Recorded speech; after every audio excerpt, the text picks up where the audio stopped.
लोकसभा 2024 के नतीजों ने सभी को हैरान तो किया ही। लोकसभा चुनाव में उत्तर प्रदेश में भाजपा के लिए चेतावनी का अलार्म बजा चुकी समाजवादी पार्टी 2027 के लिए दुमदुम भले ही विधानसभा चुनाव नजदीक आने पर ही बजाय, लेकिन सटीक रणनीति के साथ मैदान सजाने की तैयारियां में अभी से जुट गई है। लंबे समय तक एमवाई यानी कि मुस्लिम और यादव वोटों के भरोसे प्रयास करती रही सपा अब इस बात से बेहद उत्साहित है कि कभी उसके नाम से भी बिदक जाने वाला अनुसूचित जाति का मतदाता लोकसभा चुनाव में उसके करीब आया है। बसपा के कोर वोट बैंक यानी ब्लू ब्रिगेड पर खास नजर जमाए सपा 300 विधानसभा सीटें जीतने के लक्ष्य के साथ उसी पीढ़ी के सूत्र पर कदम बढ़ाने जा रही है, जिसने उसकी झोली में 37 लोकसभा सीटें डाल दी थी।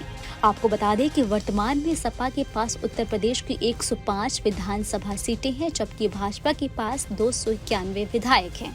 इसके साथ ही आपको बता दें कि 2 बार से लगातार विधानसभा जीत रही भाजपा के सामने अब तक सपा काफी कमजोर नजर आ रही थी, लेकिन इस बार की लोकसभा चुनाव के परिणाम ने परिस्थितियां ही बिल्कुल उलटफेर कर दी।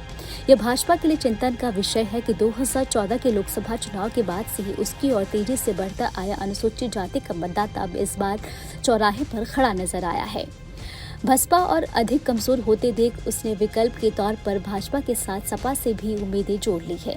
इधर गैर यादव अन्य पिछड़ा वर्ग भी समाजवादी पार्टी की पकड़ मजबूत होती दिखाई दी। यही कारण है कि सपा 2014 में अकेले और 2019 में बसपा से गठबंधन के बावजूद 5 संसदीय सीटें ही जीत सकी। बता दें कि उसने 2024 में 80 में से 37 सीटें ही जीत ली। उसकी गठबंधन सहयोगी कांग्रेस को भी लाभ मिला और वह भी एक से बढ़कर 6 सीटों पर पहुंच गई। सबसे बड़ी सफलता सपा प्रमुख अखिलेश यादव की सटीक जातीय समीकरण समझाते हुए बिछाई गई बिसात की है। बसपा से सपा में आकर इस बार लोकसभा के लिए निर्वाचित हुए एक वरिष्ठ ओबीसी नेता का मानना है कि 2019 में बसपा से गठबंधन का लाभ सपा के सीटों से लिहाज से बेशक नहीं हो, लेकिन साथ काम करने से अखिलेश इस वर्ग के लिए नेताओं और कार्यकर्ताओं के बीच अपनी विश्वसनीयता बनाने में सफल रह चुके हैं। आपको बता दें कि सपा संसद बनते ही ब्राह्मण, राजपूत और वैश्य वर्ग पर अभी भी भाजपा की मजबूत पकड़ बनी हुई है। अब 2027 के विधानसभा चुनाव के लिए यूँ तो सपा सभी वर्गों में प्रयास करेगी, लेकिन उनकी खास तौर पर निगाह अनुसूचित जाति के मतदाताओं पर होगी। अभी भी जाटों वोटों पर, क्योंकि वह वर्ग बसपा को छोड़कर भाजपा के साथ अभी तक जाने से कतराता रहा है। इस वर्ग में पढ़े लिखे युवाओं की संख्या बढ़ी है, उसे समझना आसान है। इसमें लोकसभा चुनाव में सफलता मिल चुकी है।